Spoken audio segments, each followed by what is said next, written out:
છોટાઉદેપુર જિલ્લાની સૌથી મોટી ગણી શકાય એવી સુખી જળાશય યોજનાનું કામ વર્ષ 1978માં શરૂ થયું અને વર્ષ 1986માં પૂર્ણ થયું અને એ બાદ જેતપુર પાવી અને બોડેલી તાલુકાના 92 અને પંચમહાલ જિલ્લાના 39 ગામો મળી 121 ગામોની 21,000 હેક્ટર જમીનને સિંચાઈનો લાભ મળતા બે જિલ્લાના લોકો સુખી થતા સુખી જળાશય યોજના આશીર્વાદરૂપ સાબિત થઈ।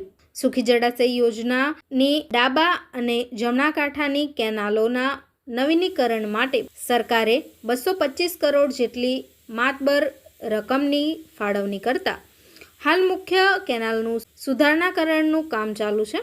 ત્યારે અસંખ્ય જગ્યાએ કેનાલમાં ઊભી આડી ત્રાસી તિરાડો પડતા કેનાલની દિવાલો ફાટી ગઈ છે। તો કેનાલમાંથી પાણી પસાર થાય અને લોકાર્પણ થાય એ પહેલાં જ મુડિયારી ગામે મસમોટું ગાબડું પડી ગયું છે।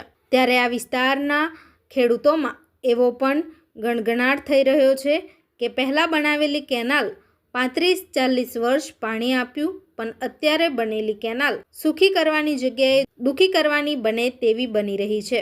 જે કેનાલનું જિલ્લા કોંગ્રેસ સમિતિ મુલાકાત લઈ સૂત્રોચ્ચાર કરી ગંભીર આક્ષેપો કર્યા છે। ભાજપ તારો ભ્રષ્ટાચાર બંધ કરો, ભાજપ હટાવો, દેશ બચાવો, ભાજપ હટાવો, દેશ બચાવો, ભાજપ હટાવો, ભ્રષ્ટાચાર હટાવો, ભાજપ હટાવો, ભ્રષ્ટાચાર હટાવો, ભાજપ તારો ભ્રષ્ટાચાર નહીં ચલેગા, નહીં ચલેગા। આજ રોજ કોંગ્રેસ છોટાઉદેપુર જિલ્લા સમિતિ દ્વારા સુખી જળાશયની મુખ્ય કેનાલ મુઢિયારી ગામે જે ચાલુ કેનાલને બને હજી આશરે 2 મહિના બી નથી થયા અને લગભગ મારા જાણ મુજબ આ કેનલ થ્રુ 3 થી 4 તાલુકાઓને પાણીની પૂરું પાડે છે। જેમાં તાલુકો જેતપુર આવી જાય છે, બોડેલી આવી જાય છે, પંચમહાલના હાલોલ ડિસ્ટ્રિક્ટ બી આવી જાય, જાંબુઘોડા બી આવી જાય અને એમાં આવતા